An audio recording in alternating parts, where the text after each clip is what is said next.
Ahora sí.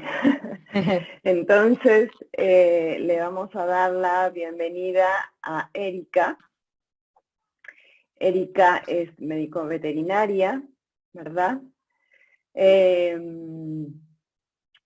Tengo la presentación de ella aquí y no me la quiero perder porque es muy importante. Ella es médico veterinaria zootecnista, es egresada de la Facultad de Medicina Veterinaria y Zootecnia, de la UNAM. Es maestra en Ciencias de Producción y Salud Animal de la Facultad de Medicina Veterinaria del UNAM. Su maestría está enfocada en el área justamente de reproducción animal. Fue ayudante de profesor de la materia de reproducción.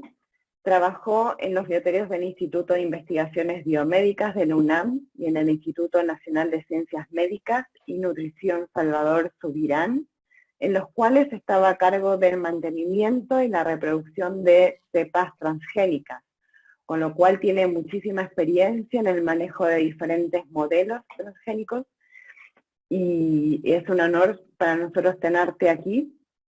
Así que, Erika, cuando quieras, recuerden mantener su micrófono apagado, y todas las preguntas colocarlas en mayúscula en el chat. Como vamos a tener tiempo, así que no se guarden ninguna, la idea es que puedan preguntar todo lo que quieran con toda la confianza, que aquí estamos para ayudarles. Y les quiero adelantar también que ya estamos elaborando la bibliografía de acuerdo a cada unidad temática, que se les va a compartir muy pronto para que ustedes puedan descargar el material, ¿sí? Algunas son recomendadas porque son más detalladas de las preguntas de examen. No se vuelvan locos, estén tranquilos, que lo que van al examen es lo que estamos presentando en vivo, ¿sí? No se estudien toda la bibliografía, no es para eso, sino es bibliografía de apoyo. Lo que vale son las presentaciones, porque información hay muchísima, y no queremos que estudien como loros cada uno de los archivos que les ponen. Así que, sin más, Erika, cuando quieras, te dejo la palabra. Ok, bien, entonces vamos a... Ya están viendo la presentación, ¿verdad? Sí, perfecto. Ok, bien, entonces vamos a empezar. Buenos días a todos. Entonces vamos a empezar con la clasificación de las cepas. Como ya se mencionó anteriormente, tenemos a las colonias exogámicas.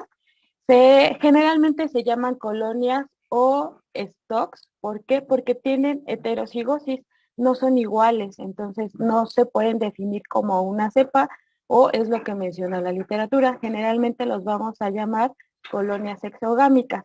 Estas colonias exogámicas tienen una máxima heterocigosis y cada ratón es genéticamente único.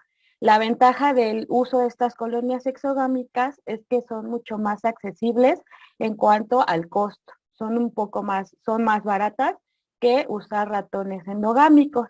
Bien, debido a la variabilidad genética que presentan este tipo de colonias exogámicas, nos ayuda para traspolar la información como si fueran estudios de poblaciones. Y en general vamos a ocupar este tipo de ratones en las ramas de la toxicología, farmacología e investigación biomédica fundamental principalmente. Bien, las características reproductivas de estas colonias exogámicas es que van a tener unas camadas grandes, las camadas van a ser bastante frecuentes, tienen un buen instinto materno, por lo tanto va a haber una baja mortalidad, vamos a tener un buen destete, son bastante resistentes a las enfermedades y son bastante tranquilos y son fáciles de manejar.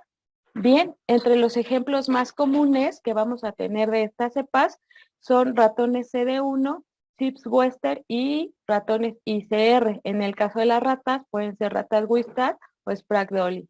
Bien, la característica de estas colonias exogámicas es que se va a tratar de cruzar ratones no emparentados entre ellos. ¿Para qué? Para mantener esa heterocigosis y que no se empiece la endogamia en este tipo de colonias.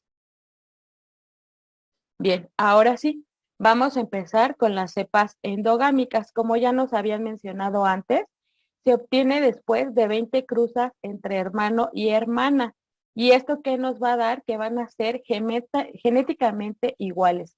Van a ser homocigotos en todos sus loci y van a tener el 98.7 de homocigosis después de esas 20 cruzas entre hermano y hermana.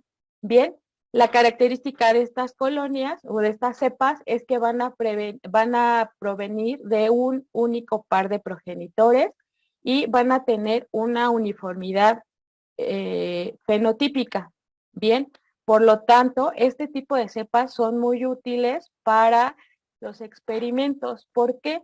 Porque estamos asegurando que si vemos alguna diferencia en el tratamiento aplicado, va a ser solo debido al éxito o al fracaso de este tratamiento. ¿Por qué? Porque no van a tener variación genética estos ratones. Por lo tanto, es muy usado en la investigación biomédica este tipo de cepas endogámicas. Bien, entre las cepas endogámicas más conocidas vamos a tener el C57BL6J y en su caso se va a abreviar como B6, el DBA-2J se va a abreviar como B2, CH3-HEJ se va a abreviar como C3 y VAL-C se va a abreviar como C. Bien, estas son las cepas endogámicas más conocidas y que generalmente se ocupan en la mayoría de laboratorios. Bien, entonces, ¿cómo vamos a tener la reproducción o cómo es mejor tener la reproducción de estas colonias? Bien, vamos a tener una colonia de fundación en la cual vamos a tener entre 10 a 20 parejas. Estas parejas solo se van a formar de la cruza de un hermano con una hermana. Bien, esta va a ser nuestra colonia de fundación. Una vez que tengamos las crías de esta colonia de fundación, vamos a hacer una colonia de expansión. En la colonia de expansión vamos a poner cruzas en tríos. ¿Esto qué quiere decir? Que vamos a poner un macho con 2 hembras. Y estas cruzas deben de ser entre primos. Bien, esta colonia de expansión nos va a ayudar a sacar la colonia de producción. En la colonia de producción vamos a usar también cruzas de tríos, igual un macho y 2 hembras. Estas cruzas ya pueden ser al azar y de estas cruzas de estas colonias de producción es donde vamos a tener los animales experimentales. Bien, en el caso de la colonia de fundación, lo más importante aquí es que la pareja sea de hermano y hermana y siempre estemos al pendiente de su pureza genética. Entonces, la colonia de fundación es lo más importante porque esta nos va a dar el resto de los animales experimentales. Bien, también se recomienda que esta colonia de fundación se mantenga aparte de la colonia de expansión y producción para evitar cualquier contaminación o cualquier cruza no deseada. Bien, o que nos vaya a contaminar nuestra genética. Bien, también podemos tener una deriva génica. ¿Esto qué quiere decir? Que es una pequeña variación genética ajeno a las fuerzas selectivas. Esto se va a deber a mutaciones neutrales espontáneas en algún par de bases del ADN. Y esto generalmente se da cuando hay alguna inversión, algún cambio, alguna deleción, alguna inserción o duplicación en un loci de estos ratones. Bien, esta deriva génica fenotípicamente no va a haber diferencia entre los hermanos, pero sí va a haber una diferencia un poco en los locis. Ya no van a ser homocigotos en todos los loci como se espera. Entonces, ¿qué pasa si esta deriva génica se puede fijar en un cromosoma? Y ya, por lo tanto, si se fija esa mutación, ya no va a ser idéntica a nuestra colonia de fundación, por lo tanto, ya sería una colonia diferente. ¿Esto en qué nos va a afectar o cómo podría haberse afectado nuestro trabajo? Porque va a ser difícil que nuestros experimentos se repliquen, ¿no? No nos van a salir los mismos resultados en nuestros experimentos. O también la otra forma de detectar esta deriva génica es cuando empezamos a ver cambios fenotípicos en la colonia, ¿no? Generalmente podemos ver cambios del pelaje, como se muestra en la foto. Ese es un C57 con manchas blancas, ¿no? Lo cual no es parte de su fenotipo normal. Bien, también podríamos ver un cambio en los pesos al destete o en los pesos de edad adulta. Entonces, esos serían signos de alerta o que nos diría que tal vez nuestra colonia tuvo una deriva génica y tendríamos que ver qué pasó en la colonia de fundación. Por lo tanto, eso nos ayuda a ver que es importante siempre tener en cuenta y tener presente que la colonia de fundación es en la que tenemos que estar más atentos para para poder tener genotípicamente las colonias.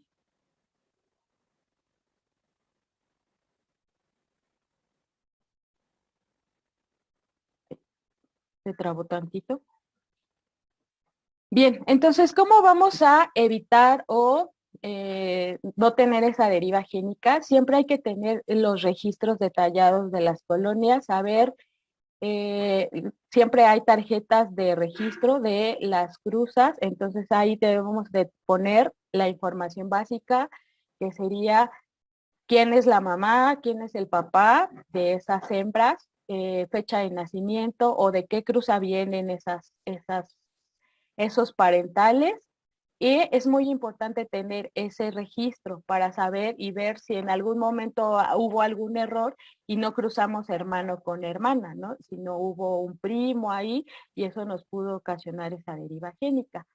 Bien, también es importante que si la deriva génica podemos hacer renovar ese fondo genético con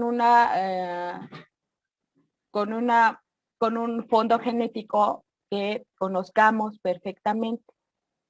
Bien, o una retrocusa con una nueva pareja del proveedor original. Por ejemplo, tenemos nuestras líneas, nuestra colonia de fundación y traemos una nueva pareja de, por ejemplo, C57 y esa es la que nos va a ayudar a quitar esa deriva génica. Otro ejemplo para evitar esa deriva génica sería la criopreservación de embriones para tener justo la combinación genética que queremos y evitar la presión selectiva. Por ejemplo, en esto que se refiere, evitar, por ejemplo, tener ratones y digas, bueno, ay, es que estos están más pesados y me voy a quedar con estos, o estos están más gorditos y me voy a quedar con estos. ¿Por qué? Porque al final de cuentas estás seleccionando algo que no estaba originalmente en tu línea genética y tú y metiste como esa variable, ¿no? Entonces hay que seleccionar conforme al pedigrí, no tanto a los valores fenotípicos. Bien, ¿qué es una subcepa?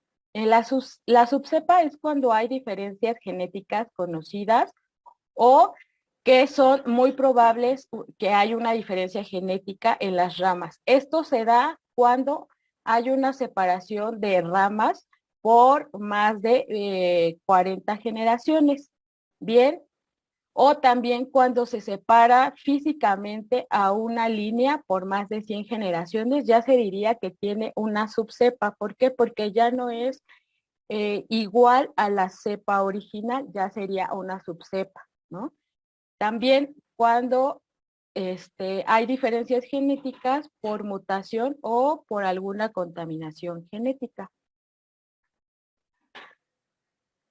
Bien, ahora vamos a hablar de los animales F1, que son animales híbridos. Bien, estos animales F1 o híbridos son el resultado de la cruza de dos cepas endogámicas homocigotas. Bien, entonces el resultado de estos ratones es que van a tener una copia de cada cromosoma de la cepa endogámica parental. Van a ser genéticamente iguales, pero no van a ser homocigotos en todos los locis. Bien, la ventaja de estos híbridos es que van a tener un vigor híbrido, van a tener unas vidas más prolongadas, van a tener camadas grandes, van a tener una baja mortalidad y por lo tanto son buenas madres adoptivas. Bien, aquí les muestro un esquema en el cual esta es una cepa endogámica y esta es otra cepa endogámica. Entonces, los F1, al momento de cruzarlos y tener las crías, vamos a tener una combinación donde el 50% va a ser azul y el 50% va a ser rojo. Bien, entonces todos los ratoncitos van a tener una combinación de estas dos cepas endogámicas. Bien, entonces esto nos va a ayudar a tener dos cepas para poder estudiar. Bien, en el caso de los híbridos F2, es la cruza de ratones F1, ¿sí? ¿Qué es lo que va a hacer estos ratones? Van a ser genéticamente únicos, van a ser casi como unos ratones exogámicos, van a tener una gran variabilidad genética y estos F2, ¿para qué nos pueden servir? Por ejemplo, cuando cruzamos los F1 y los F2, los estamos cruzando porque generalmente o ya tienen los genes de intereses porque los sobreexpresan o porque no expresan algún gen que nosotros necesitamos estudiar. Entonces, estos nos van a ayudar porque ya va a estar más seleccionado ese tipo de ratones, porque no van a expresar o no van a expresar un gen que nos interesa, pero van a tener la variabilidad genética como si fuera una población humana. Para ese tipo de estudios es para cuando usamos los híbridos F2.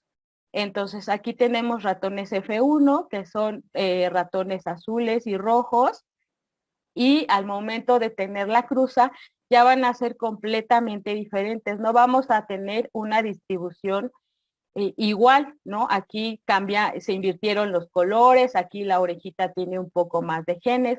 Va a haber una diferencia genética entre todos estos ratones.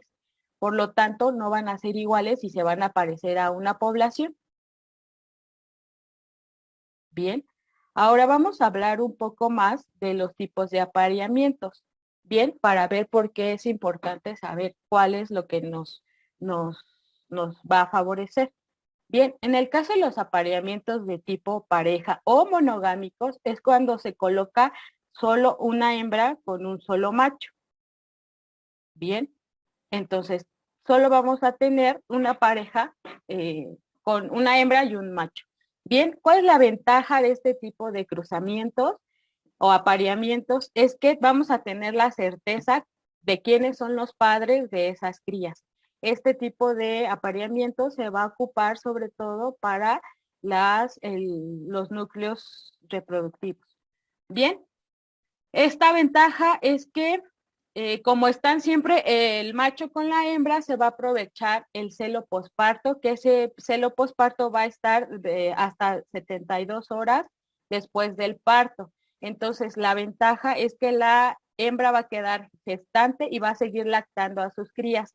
Por lo tanto, en este tipo de apareamiento va a haber un incremento de la eficiencia reproductiva. Vamos a tener más crías en un menor periodo, en un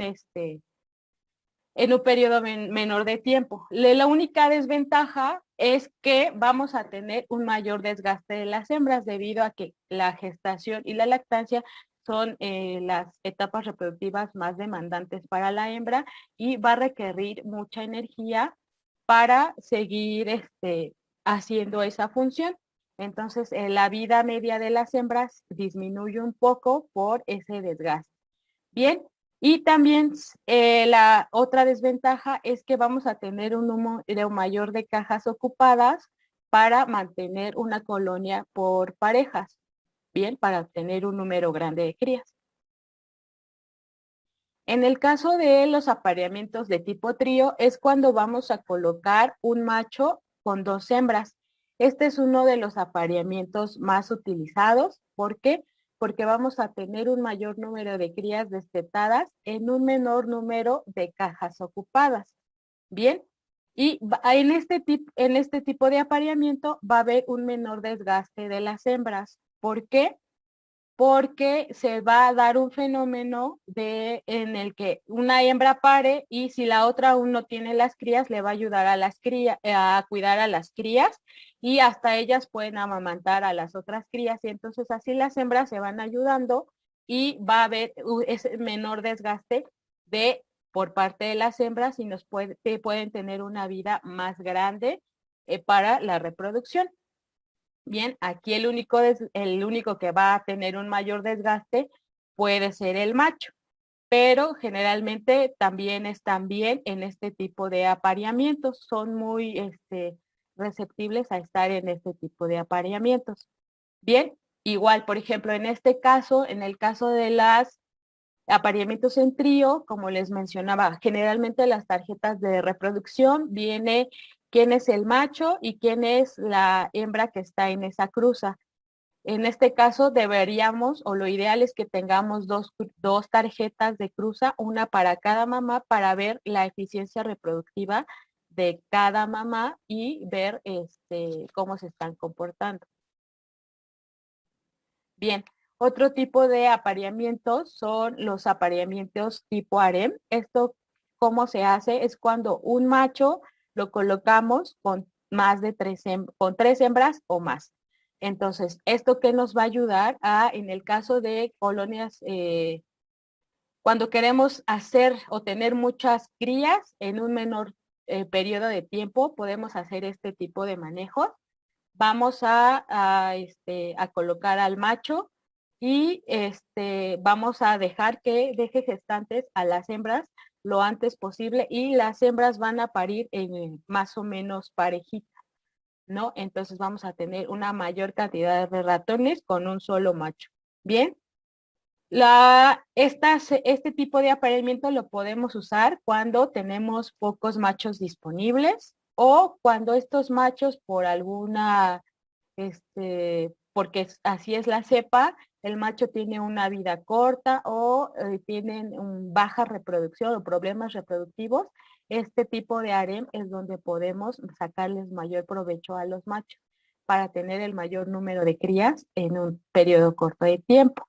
Bien, la desventaja o lo que tendríamos que hacer con este tipo de apareamiento es, una vez que las hembras queden gestantes, hay que separarlas antes del parto, porque como pueden ser muchas crías en una sola caja, no habría espacio como para 3 camadas, serían el papá, las mamás y todas las crías, puede haber un poco de canibalismo o puede ocasionar que se estresen las mamás por la falta de espacio y nos origine ese canibalismo. Por lo tanto, pues hay que tratar de separar. Si ya vemos que están próximas al parto, a lo mejor separar a una de las hembras para que no haya este tipo de problemas. Bien, entonces, como les mencionaba, y si estas cepas tienen buen instinto materno, a veces también se roban a las crías y por tener más crías, pues las muerden o las lastiman. Entonces, ese es un poco el inconveniente con este tipo de sistemas en harem, que no hay que estar al pendiente del número de crías por caja para, si no, separar alguna de las mamás con las crías para que haya un buen destete y no tengamos mortalidad en este tipo de apareamientos. Y eso es como las generalidades de la reproducción en las cepas. No sé si hay dudas o tienen algunos comentarios. Muchas gracias, Erika. Sí, hay muchas preguntas. Sí, cuando se trata de genética es difícil a veces entender todo Sí. de una sola vez. Así que, mira, Ajá. para comenzar, nos preguntan ¿cuántas generaciones mantienes a la colonia de producción? ¿Cómo cruzas a la siguiente generación en la colonia de reproducción y en la colonia de expansión? Sí, bien. Ahí lo que se recomienda es que tienes a tu pareja ancestral, la mantienes por 4 generaciones. En la cuarta generación, ¿qué es lo que vas a sacar? Vas a sacar otra hembra y otro macho hermanos, esa va a ser tu nueva pareja ancestral y dejas otras 4 generaciones, sacas otra vez un macho y una hembra, hermanos, y así vas haciendo tu línea, tu núcleo. Esa es la forma en la que vamos a ir seleccionando. Más o menos cada 4 partos vamos a sacar nuestro reemplazo de esa pareja ancestral. Así es como lo vamos a tener. Perfecto. Una recomendación, nunca sometan a eutanasia a los animales antes de que la generación tenga cría. Antes de que los nuevos animales tengan cría, porque si no se van a quedar sin animales, que es lo que habitualmente hacen los investigadores sin saber que tienen que guardar igual los antecesores, por las dudas. Sí. Porque ¿qué pasa si sacamos una parejita y no tiene crías? Porque puede pasar. Sí, claro. Y habitualmente en los transgénicos mutantes se comportan como raro a veces, dependiendo de la línea. Entonces siempre guarden los ancestros antes de eliminar a su progenie. Sí, por las dudas. Antes antes de poner esa parejita de hermanos y hermanas, siempre hay que hacerle un control genético y saber que tienen el gen que estamos buscando, ¿no? Porque es muy importante. O sea, en ese núcleo siempre tenemos que estar conscientes que el gen que queremos o el gen que estamos buscando está ahí, porque si no nos pasa que lo podemos perder. Entonces, nos mandamos eutanasia a los papás hasta que salga la primera camada y viendo que las crías tienen el genotipo que nosotros estamos buscando para no tener ningún problema. Si no, pues todavía nos podemos regresar. Exactamente. He visto perderse líneas súper importantes porque los investigadores llevaban las colonias y a veces sacaban los más viejos y dejaban los nuevos. Y como decís, al testeo no aparecía el gen de interés, así que eso es un problema que podemos evitar. Muy bien, Silvina nos dice, ¿cómo evitamos la deriva génica? Bien, como les había mencionado, estas a veces son como mutaciones que se encuentran. Tienen el 98.7% de consanguinidad. Todavía hay algún remanente que no es igual para todos los losis. Entonces, en algún cruzamiento salen como esos pedazos de losi que no son iguales, se quedan en esa colonia y por eso ya no son iguales. Entonces podemos ver sobre todo diferencias fenotípicas. Es como generalmente te das cuenta que se está derivando tienes un poco de deriva génica, por lo tanto, como les mencionaba, lo más importante en este tipo de colonias es tener el control genético y ver si esos papás presentan los genes de interés y si no, si no tienen el gen de interés, pues esa pareja no nos serviría, ¿no? Perfecto. ¿Qué se hace con los animales que presentan mutaciones fenotípicas? Bueno, ahí lo habías contestado. Sí. Sí, lamentablemente hay que sacarlos de la colonia. Sí, nada que hacer. Gabriela pregunta, si en la expansión el cruzar con primos rompería el esquema de endogamia de hermanos con hermanas para llegar a la F20, a la generación 20, ¿es así?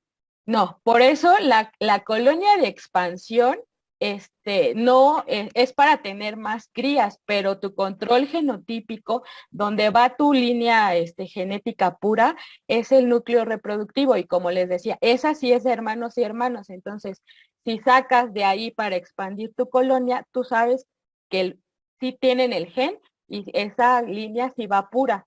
Entonces, no habría ningún problema. De hecho, ahí tratas de mantener la colonia. ¿Por qué? Porque al final de cuentas una pareja no te va a dar para tener tantas cruzas. Entonces en la expansión por eso tienes que ocupar primos para que tengas un poco más de colonias y tengas más cruzas que tener un número más grande de ratones, sabiendo que vienen del núcleo que es puro y que sabes que sí tiene el gen de interés. Por eso se hace. Claro, es un triángulo, uno no puede tener un montón de hermanos viviendo al mismo tiempo. Es un triángulo, vale cruzar entre primos en expansión. Sí, ahí no habría ningún problema. Ujú. Si no, vamos a tener una colina chiquitita. Sí, sí, sí. Silvina pregunta, ¿qué son los transformados genéticos? Bueno, eso es cuando vamos a tener diferentes tipos de ratones, cepas de ratones. Entonces, hay cepas, por ejemplo, transgénicas que están en fondo B6. ¿Esto qué quiere decir? Que para crearlos, primero usaron el ratón negro, el B6. Hay otras cepas que el gen de interés lo meten en el trasfondo de VALC o de 129. Entonces, va a depender de si el gen que insertaron en el del transgénico está en alguna cepa en especial, en B6, en VALC, en 129, y ese es el trasfondo genético. Perfecto. María Jaramillo pregunta, ¿a qué se puede deber la microftalmia? Volvemos al tema de la deriva. Sí, pues son como les decía, ¿no? A veces se van esos genes que no nos favorecen, se suman en alguna cría y se queda, pues es un gen recesivo, pero aparece de repente y eso podría ser como esa deriva génica, ¿no? Es algo que no deseamos en nuestra cepa. Uh-huh. Sí. Mira, acá hay una pregunta que dice, en el caso del apareamiento en tríos, si las dos hembras tienen el parto al mismo tiempo, ¿cómo sabes de quién son las crías? Es así, bueno, en mi experiencia, así al mismo tiempo es raro. O sea, se pueden llevar horas de diferencia, pero ya, aunque suene muy extraño, con la experiencia sí te vas dando cuenta. ¿Por qué? Porque pues cuando nacen son súper rojitos y las hembras, aunque no parezca y aunque sean estén en la misma caja, sí hacen nidos diferentes y vas a ver un nido con, por ejemplo, un número de crías y a más alejado vas a ver otro circulito con crías. Si tú las ves bien, se van a ver de diferente color. Por ejemplo, las recién nacidas se van a ver rojas y las otras que nacieron en la noche, cuando tú las vayas a revisar, se van a ver como un poco menos rojas, se van a ver más rositas, ¿no? Entonces, a veces al momento del nacimiento es más fácil identificarlas, cuáles nacieron antes y cuáles salieron después.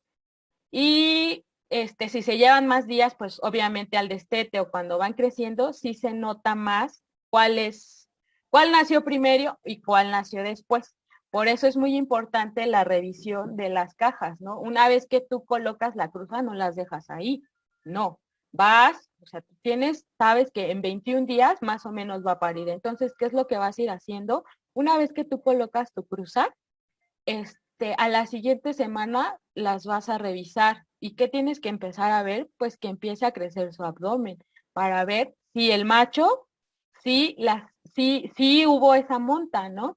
Porque a veces, aunque pongas la cruza como debe, de verdad, o sea, los transgénicos no les gustó la hembra o el macho no hicieron clic y no te dan crías, ¿no? Y después los cambias y con la otra pareja que le pones, sí tienen crías, ¿no? Es algo que ellos también les gusta, son selectivos en eso.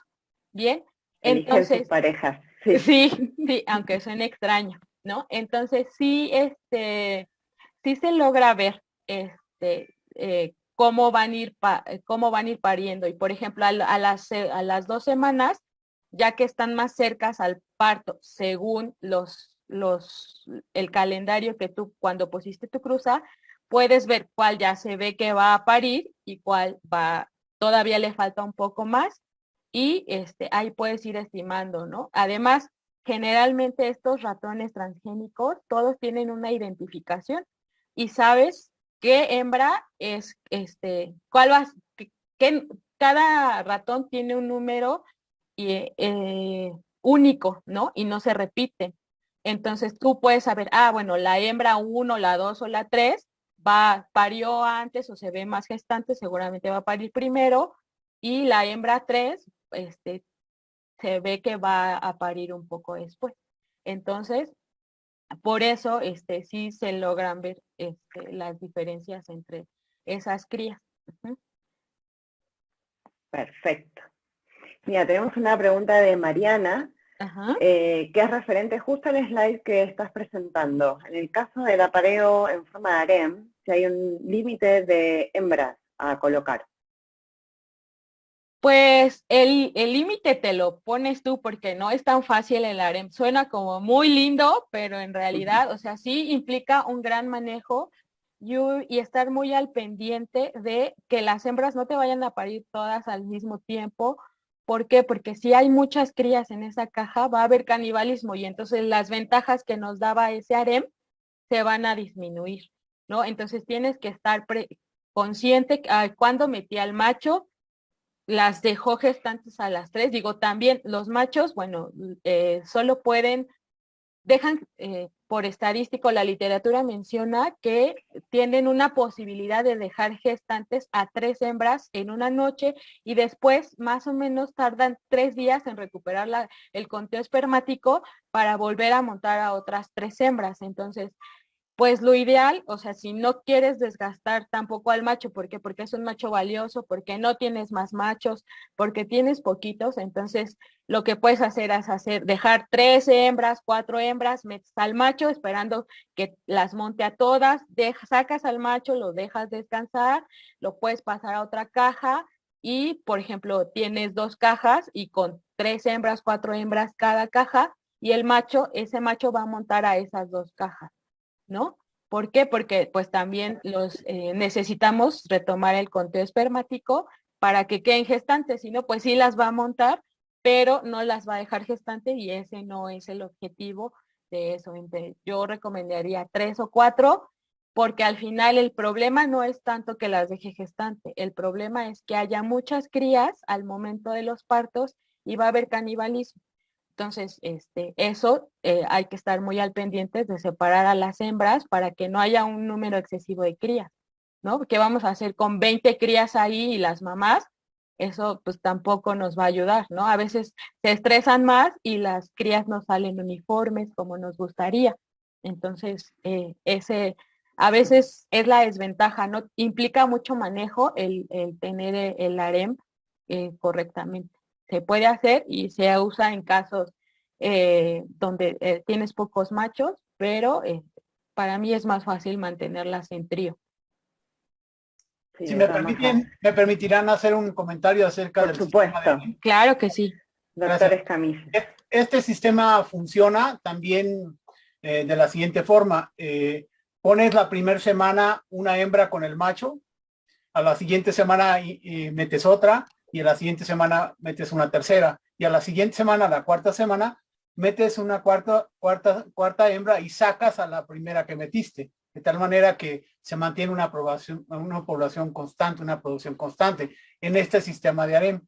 Y así el macho va a montar solamente a una hembra cada semana. Es una buena adaptación de este sistema de harem. Entonces te va a dar, tú vas a poner el número de machos que quieres para programar una producción determinada, para meter una sola hembra con cada macho cada semana y el macho tendría tiempo de recuperarse después de la monta. Recuerden que el ciclo estral de un ratón y de una rata dura de 4 a 5 días.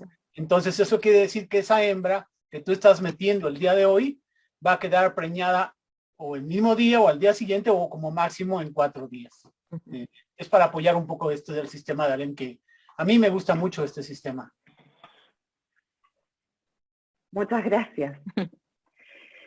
Tenemos muchas preguntas, Erika. Sí.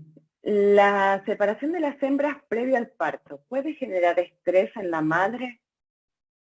No, bueno, yo he visto que no, o sea, al final de cuentas es más estresante que paran y esté en una cama sucia, que no tenga el espacio vital mínimo, eso las estresa más a que la pongas en una camita nueva, que pueda hacer su nido y que esté más tranquila. no les causa estrés. Yo he visto que responden bien a estar, prefieren estar en un lugar limpio, apacible, a estar entre todos con muchos ratoncitos. Eso a veces las estresa más y eso puede provocar el canibalismo de las crías recién nacidas.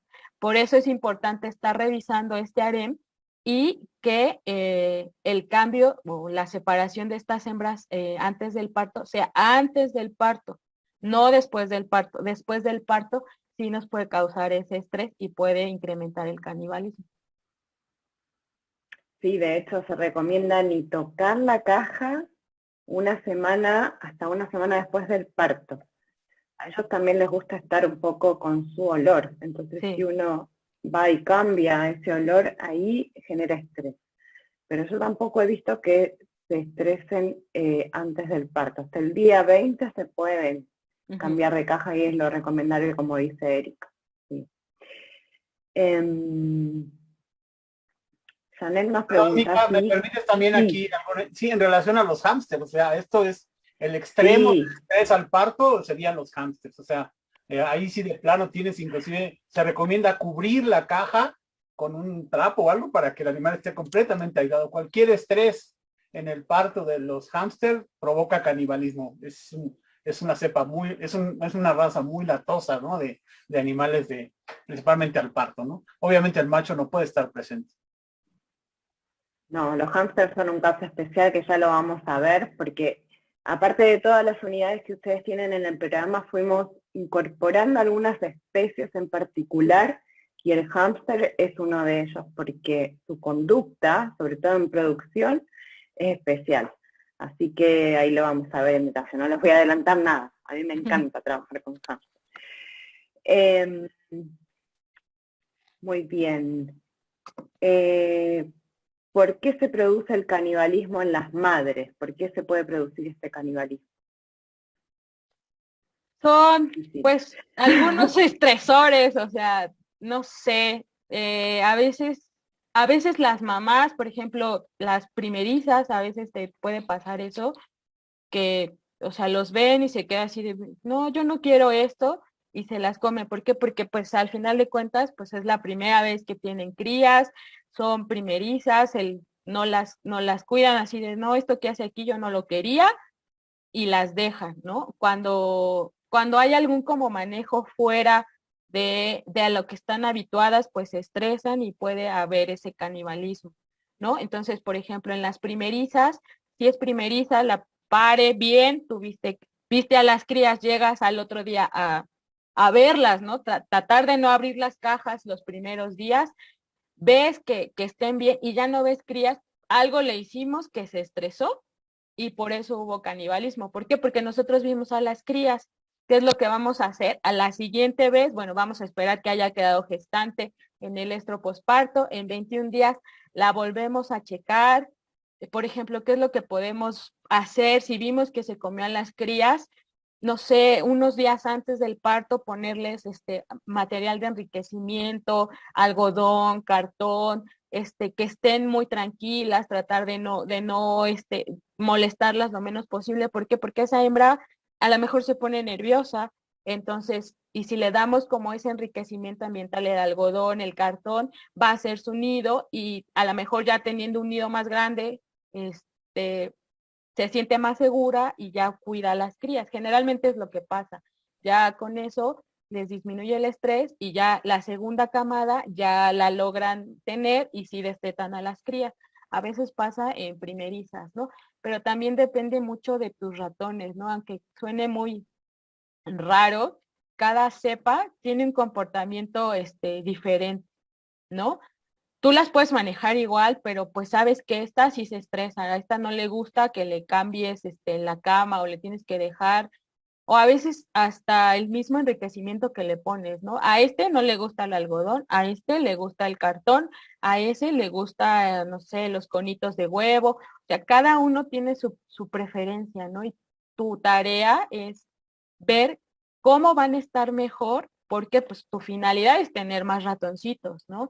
Entonces lo ideal es ser muy observadores y ver cómo se comportan sus camadas, sus mamás, y ahí van a ir viendo, ¿no? A esta le gusta que no haya ruido, ¿no? O si la cambio, si hago este manejo, se estresa, no le gusta, o sea, es mucha observación, y pues uno te puede dar tips, pero al final de cuentas, cada uno debe de ver qué se adapta a nuestro biotero o a nuestro manejo, ¿no? Esos son como tips generales, pero cada uno tiene que observar cómo se comporta su colonia, ¿no? Porque no, aunque estén en la misma sala, cada cepa tiene alguna característica especial, ¿no? Cada cepa se comporta diferente. Unos son más tranquilos, otros a lo mejor cuando están chiquitos sí son saltarines, o sea, cada cepa es un mundo, aunque suene muy extraño, ¿no? Entonces hay que estar muy atentos y hay que estar observando cómo se comporta cada una de nuestras cepas. ¿Me permiten también aquí un comentario? Sí, claro. En este caso, cuando, bueno, habría que checar en la experiencia de nosotros que muchos de los casos de canibalismo se refieren a lo que llamamos agalactia, es decir, a la carencia de leche por parte de la madre, es decir, las crías las ve débiles, se las comen, ¿no? Checar la alimentación siempre, porque en este caso pudieran el canibalismo deberse a un problema alimenticio de la madre. Y bueno, recuerden que hay, en el caso de los ratones tenemos la ventaja de poderles ver la leche en la pancita, cuando hacen, entonces es siempre estar checando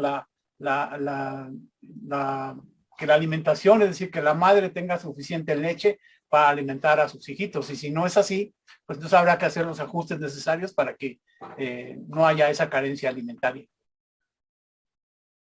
Sí, sí, es muy correcto. A veces los, los paren y a veces hasta ellas mismas lo sacan del nido, ¿no? A lo mejor nosotros no vemos por qué, pero ellas saben que ese ratoncito no es viable y ni lo alimentan ni se preocupan. Y aunque tú digas, bueno, ¿cómo lo sacó? A lo mejor no se dio cuenta, lo vuelves a meter, ese ratoncito en 2 días va a estar afuera y no va a tener leche, ¿no? O sea, las sí son muy, muy cuidadosas, o sea, ellas, casi cría que nace, o sea, sí, sí las cuidan mucho, ¿no?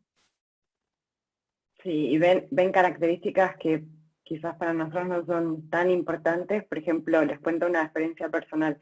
Nosotros teníamos una colonia de animales GFP, que son animales que de una camada salen un par con una proteína fluorescente verde, y se ven medios amarillentos los animales cuando tienen esta característica, y las hembras, como los veían diferentes, seguramente no es que los verían, sino sentían algo diferente, los dejaban fuera del nido. Entonces, ahí tendríamos que poner nodrizas para que cuidaran justamente estas hembras.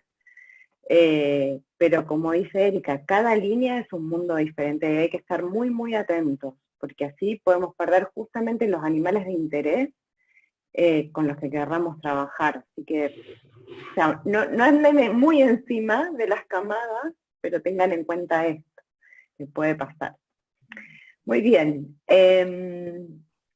Preguntan, ¿cómo escoges los reemplazos en expansión y en producción? Bien, como ya habíamos visto, vamos a sacar de la línea núcleo donde están hermano y hermana, vamos a obtener a los machos y a las hembras para estos núcleos de reproducción. Si quieres ver que presenten el gen de interés, les puedes hacer el genotipaje y pones a estos, aquí se sugiere que sean en tríos, y vas a poner un macho con unas hembras, porque en el caso de las de expansión, no queremos que sea hermano y hermana, y podríamos queremos hacer la cruz entre primos o al azar. ¿Por qué? Para aprovechar el vigor híbrido y tener un número mayor de crías. Bien, ¿cuál es la ventaja? Es que si vienen de la colonia núcleo, van a tener el gen de interés, ¿ok? Entonces, por eso no nos preocupa tanto ver de dónde las tenemos, ¿no? Porque sabemos que tienen el gen de interés y se hacen, por ejemplo, al azar o entre primos para ese vigor híbrido nos ayude y tengamos camadas más grandes y constantes, y esa producción que queremos de ratones sea constante, ¿no? Y no baje el número de ratones para que podamos entregar o hacer experimentos. Perfecto.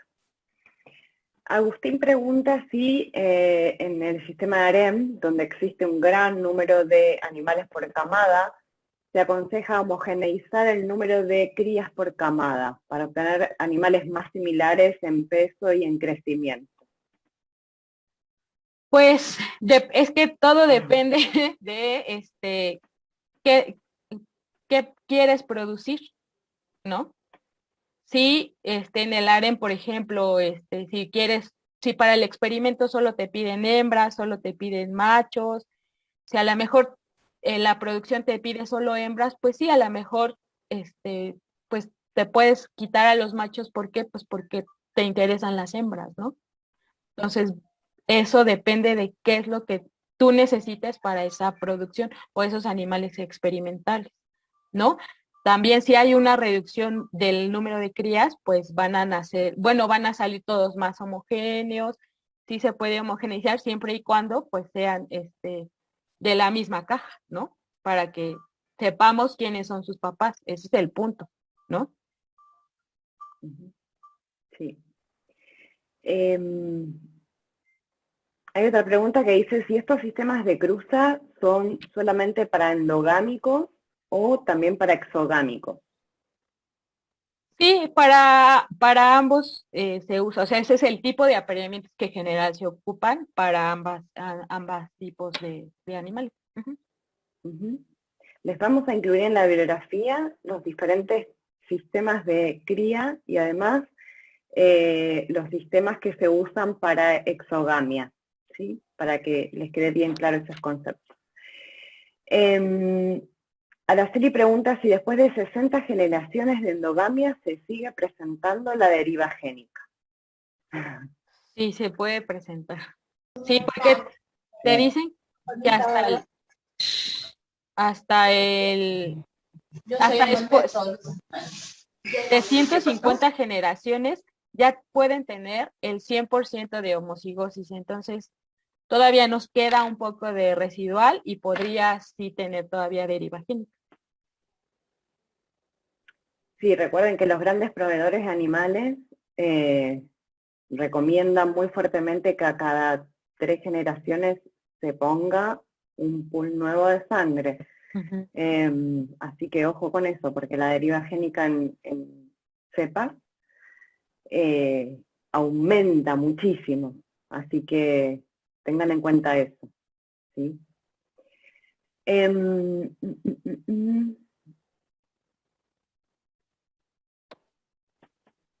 ¿Qué nos puedes mencionar sobre las ventajas y desventajas de apareamientos con machos rotatorios? Es lo que comentábamos antes con Carlos. La desventaja yo lo veo en el manejo, al igual que vos, Erika. ¿Tienes alguna otra recomendación?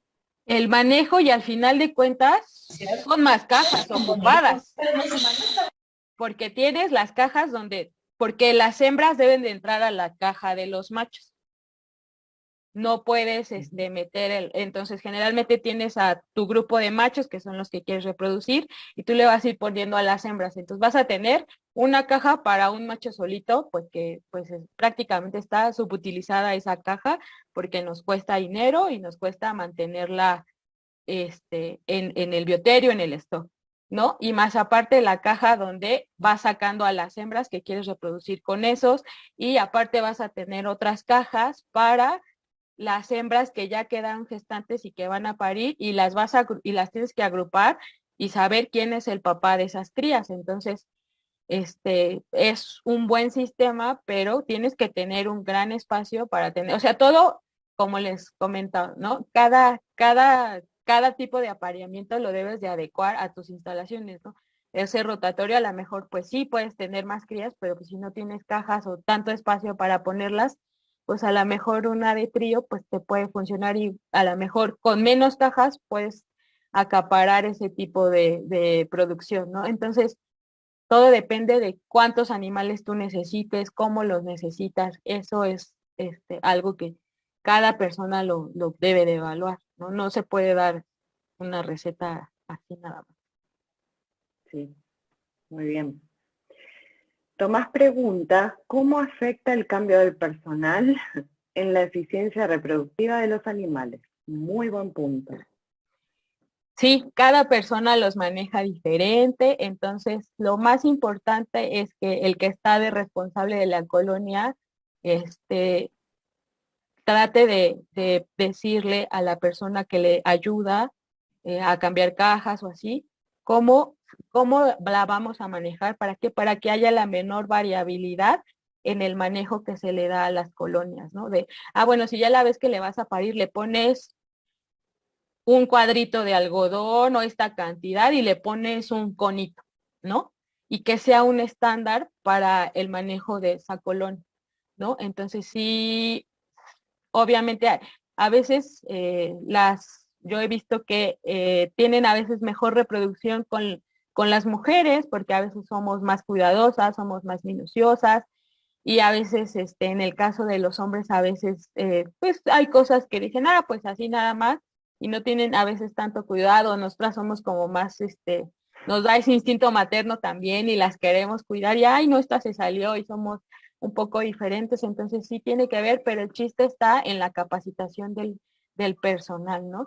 Hay que explicarles el por qué les hacemos ese manejo, ¿no? ¿Por qué les ponemos cartón? ¿Por qué les ponemos algodón? ¿O por qué queremos que se apunte cuando nacieron? O si pueden contar de lejos cuántas crías tuvieron, para ir viendo si hay mortalidad. O sea, es todo ese tipo de cosas lo podemos ir viendo, pero al final de cuentas el bioterio es un trabajo en equipo, no trabaja sola, ¿no? Porque dependes desde el que lava las cajas, desde el que te ayuda a pasar el material, ¿no? Entonces, pues sí, y todos somos reemplazables, ¿no? Entonces, lo ideal es que entre todos se haga como un consenso de cómo se va a trabajar con esas cepas o con esas colonias, y seguirlo de preferencia al pie de la letra, y pues eso sería, o sea, sí les llega a afectar, pero lo ideal es estandarizar los procesos, ¿no?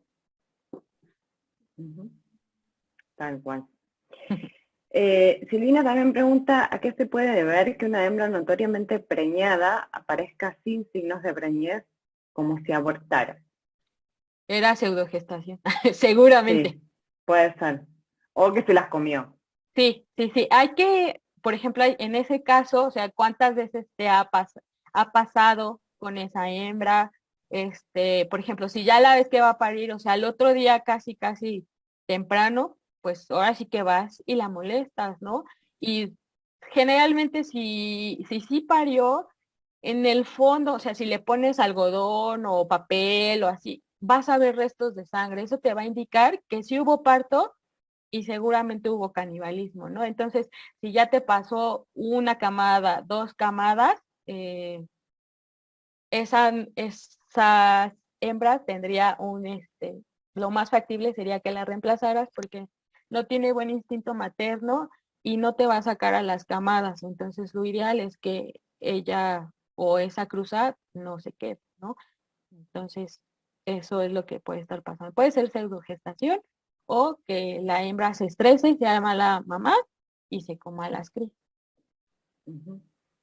Sí. Si no hay sangre, no estuvo preñada, ¿no? Si ustedes Sí. le ponen el papel acusa todo. Sí, todo, exacto. Diarreas, pérdidas, sangre, todo. Si no ven que el papel está formado en nido, ni con manchas cafés, duden de que esa hembra estuvo preñada, ¿sí? Además, acuérdense, tienen que usar animales jóvenes. Si son animales obesos, más allá de los 6 meses, ahí lo más probable es que esté pseudo preñada, que esté un poquito que esté gordita. pasada de peso.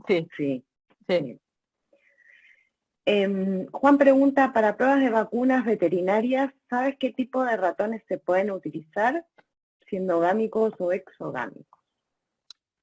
Se usan, pues pueden ser ratones transgénicos o endogámicos, pero para probar la eficacia se usarían exogámicos. Sí, totalmente de acuerdo, porque lo único que quiere uno es dar la variabilidad entre los individuos como si fuera una población humana. Por eso Erika decía que en farmacología también se usa mucho en los sexocriados. Uno quiere ver las diferencias entre los individuos, ahí piensen que tienen que usar exocriados. ¿Sí? Pero eso depende de cada protocolo experimental, obviamente. No se puede generalizar tampoco.